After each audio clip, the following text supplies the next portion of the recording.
Pulivendula MLA ఆశలు అడియాశలైపోయాయి. అతని కలలుగానే మిగిలిపోయేటువంటి పరిస్థితి వచ్చింది. కేంద్రం తీసుకున్నటువంటి సంచలనమైనటువంటి నిర్ణయంతో వైఎస్ఆర్ కాంగ్రెస్ పార్టీ భవిష్యత్తే ప్రశ్నార్థకమైపోయింది. జగన్మోహన్ రెడ్డి రాజకీయ జీవితం అగమ్య గోచరమైనటువంటి పరిస్థితి ఏర్పడిపోయింది. అసలు ఇంతకీ కేంద్రం తీసుకున్నటువంటి ఆ సంచలన నిర్ణయం ఏంటి, జగన్మోహన్ రెడ్డి భవిష్యత్తు ఏంటి అనేది ఈ వీడియోలో స్పష్టంగా వివరించబోయే ముందుగా ఎప్పటి వరకు మన ఛానల్ సబ్స్క్రైబ్ చేయని వాళ్ళు ఖచ్చితంగా సబ్స్క్రైబ్ చేయండి. ఇక విషయానికి వస్తే, జగన్మోహన్ రెడ్డి హింసించే రాజు 23వ పులకేసు కంటే అత్యంత ఘోరంగా, దారుణంగా, చరిత్ర ఎరుగని విధంగా 75 సంవత్సరాల స్వతంత్ర భారతదేశ చరిత్రలో ఏ ముఖ్యమంత్రి చేయనటువంటి అరాచకపు, నికృష్టపు, దుర్మార్గపు, దౌర్జన్యపు పరిపాలన చేసినటువంటి విషయం నిర్వివాదాంశమే.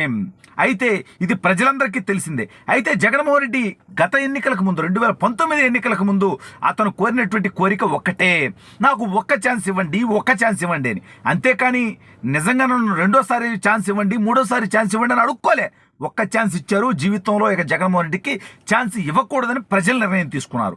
అయితే జగన్మోహన్ రెడ్డి కింద పడ్డా తనదే పై చేయి అనేటువంటి నికృష్టపు ఆలోచనలు కలిగినటువంటి వ్యక్తి అనేది నేను కొత్తగా చెప్పబడలే. అయితే ఓడిపోయి 6 నెలలు కాకముందే, పైగా ప్రజలు చెప్పుతో ప్రతిపక్ష నేత హోదా కూడా లేకుండా కొట్టినప్పటికీ సిగ్గు లేకుండా ఇంకా కూడా మళ్ళీ నేనే గెలుస్తా, 2 సంవత్సరాల్లో ఎలక్షన్లు వస్తాయి, 3 సంవత్సరాల్లో ఎలక్షన్లు వస్తాయి, జమిలీ ఎన్నికలు వస్తున్నాయి, 2027లో వచ్చేస్తాయి, మనమే గెలిచేస్తాం అని కారు కూతురు కూస్తా ఉన్నాడు. జగన్మోహన్ రెడ్డి, నువ్వు పెట్టినటువంటి భయం, నువ్వు చేసినటువంటి అరాచకం, నువ్వు చేసినటువంటి దుర్మార్గం, నువ్వు గాలి కొదిలేసినటువంటి వ్యవస్థలు ఏవైతే పోలీస్ వ్యవస్థ దగ్గర నుంచి ప్రభుత్వ అధికారుల దాకా అందరినీ దుర్వినియోగం చేశావు, రాజధానికి దిక్కు లేకుండా చేశావు, పోలవరంలో తట్టడు మట్టి అయినటువంటి నీ దౌర్భాగ్య పరిపాలన రాష్ట్ర ప్రజలు చూశారు. మళ్ళీ నిన్ను గెలిపించాలని జనం అనుకుంటున్నారనేది నీ కళ. ఎందుకంటే చంద్రబాబు నాయుడు గారి ప్రభుత్వం ఇవాళ సంక్షేమం, అభివృద్ధి రెండు జోడెద్దుల్లాగా దూసుకెళ్తా ఉంది. అయితే ప్రజలు చంద్రబాబు నాయుడు గారి దగ్గర నుంచి సంక్షేమం కంటే అభివృద్ధే ఎక్కువ ఆశిస్తారు. నీ అరాచకాన్ని ద్వేషించి, నీ అరాచకానికి భయపడి ప్రజలు కూటమికి పట్టం కట్టారు. 164 స్థానాలతో, 11 స్థానాలతో నీకు ప్రతిపక్ష హోదా లేకుండా చేశారు. అయితే 2027లో జమిలీ ఎన్నికలు వస్తాయి, నేను గెలుస్తా, జమిలీ ఎన్నికలు వస్తాయి, నేను గెలుస్తా, జమిలీ ఎన్నికలు వస్తాయి, నేను గెలుస్తా, ఈ రకంగా జారిపోతున్నటువంటి తన పార్టీ నాయకుల్ని, విశ్వాసం కోల్పోతున్నటువంటి తన పార్టీ కార్యకర్తలకి తను ధైర్యం చెప్పుకునేటువంటి ప్రయత్నాలు జగన్మోహన్ రెడ్డి చేస్తూ ఉన్నాడు. అయితే కేంద్రం ఇతనికి ఊహించినటువంటి దెబ్బ వేసేసింది. జమిలీ ఎన్నికలు ఉండబోయేది 2034లోనే అని చాలా స్పష్టంగా చెప్పడం జరిగింది. 2029 ఎన్నికల తర్వాత ఒక అపాయింట్మెంట్ డేని తీసుకొని అప్పటి నుంచి 5 సంవత్సరాల తర్వాత జమిలీ ఎన్నికలు పెడతాం అంటే 2034లోనే జమిలీ ఎన్నికలు జరగబోతా ఉన్నాయి. అయినా జమిలీ ఎన్నికలు వస్తే మాత్రం నీకెందుకు ఓటేస్తారు జగన్మోహన్ రెడ్డి? కేంద్రంతో పొత్తులో ఉండడం కానివ్వండి, అంటే ఒకే పార్టీ, అంటే కేంద్రంలో, రాష్ట్రంలో ఏ పార్టీ అధికారంలో ఉంటాలో అదే పార్టీ కేంద్రంలో అధికారంలో ఉంటే ఎక్కువగా అభివృద్ధి చేసుకోవచ్చు. వాళ్ళ కూటమి ప్రభుత్వం అధికారంలో ఇక్కడ రాష్ట్రంతో పాటు కేంద్రంలో కూడా ఉంది కాబట్టి అనేక రకాలుగా సహాయ సహకారాలు అందుతున్నాయి. అయితే జగన్మోహన్ రెడ్డి అనేవాడిని చూసి ఎందుకు ఓటేస్తారు? నువ్వు చేసినటువంటి విధ్వంసం, నువ్వు పెట్టినటువంటి భయం, నీ తప్పులు ప్రశ్నిస్తే అక్రమ కేసులు పెట్టి ఎంపీ దగ్గర నుంచి సామాన్యుల దాకా నువ్వు చిత్రహింసలకు గురి చేయించినటువంటి విధానం, ప్రజల భూములు లాక్కునేటువంటి ప్రయత్నం చేయటం, రాష్ట్రంలో అరాజకం చేయటం, గంజాయికి, డ్రగ్స్కి, ఆ మాఫియాకి ఇక్కడ అడ్డాలు ఏర్పాటు చేయటం, నువ్వు చేసినటువంటి ఎర్రచందనం దందా, నువ్వు చేసినటువంటి PDS బియ్యం అక్రమ రవాణా దందా, నువ్వు చేసినటువంటి జత్వాని లాంటి వాళ్ళని అక్రమంగా కేసులు పెట్టి కుటుంబాలని చిత్రహింసలకు గురి చేసినటువంటి నీ నికృష్టపు పరిపాలనని ప్రజలందరూ తెలుసుకున్న తర్వాతే నిన్ను సాగనంపారు.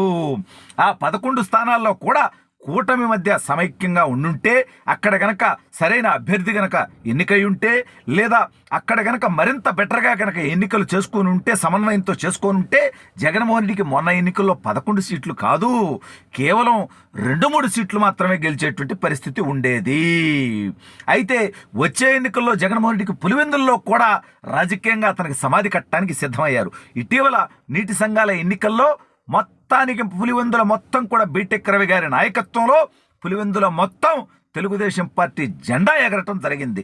ఇదే ఊపుతో వచ్చే ఎన్నికల్లో పులివెందుల్లో జగన్మోహన్ రెడ్డి ఓటమి చెందేటువంటి పరిస్థితి ఉంటుందని పులివెందుల ప్రజలు మాట్లాడుకుంటా ఉంటే, ఈ తిక్కలోడు 2027లో ఎన్నికలు వచ్చాయి, నే గెలుస్తాయి, ఏంద్రస్వామి గెలిచేది, ఇచ్చిన 11 మంది అసెంబ్లీకి పోవట్లేదని, అక్కడ ప్రజా సమస్యలు మాట్లాడట్లేదని ప్రజలు మొహాన ఊయటానికి సిద్ధంగా ఉన్నారు. గెలిచిన ఈ 11 మందిలో ఇతన్ని తీసేస్తే 10 మంది, 10 మందిలో 7 మంది పార్టీ నుంచి జంప్ అవటానికి తెలుగుదేశం పార్టీ నాయకత్వంతో చర్చిస్తున్నారు. వరి నాయన ఈ జగన్మోహన్ రెడ్డి మమ్మల్ని కనీసం అసెంబ్లీకి కూడా రానివ్వట్లేదు, మా నియోజకవర్గాల్లో ప్రజలేమో మా మొహాన వస్తున్నారు, ఈ నేపథ్యంలో ఈ పార్టీలో ఉంటే రాజకీయంగా ఆత్మహత్య చేసుకున్నట్టు అవుతుంది అనేటువంటి ఉద్దేశంతో ఉన్న ఎమ్మెల్యేలు, మాజీ మంత్రులు, మాజీ శాసనసభ్యులు, మాజీ ఎంపీలు, ప్రస్తుత ఎంపీలు అందరూ కూడా వైఎస్ఆర్ కాంగ్రెస్ పార్టీ నుంచి జంప్ అవడానికి సిద్ధమవుతున్నారు.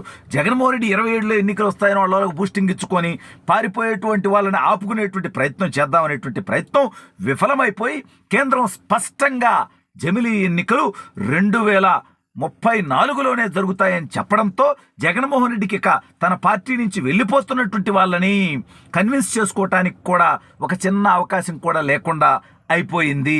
ఏది ఏమైనప్పటికీ జగన్ విధ్వంసాన్ని, అరాచకాన్ని చూసిన ప్రజలు జీవితంలో జగన్మోహన్ రెడ్డిని మరోసారి ముఖ్యమంత్రి కానివ్వరు.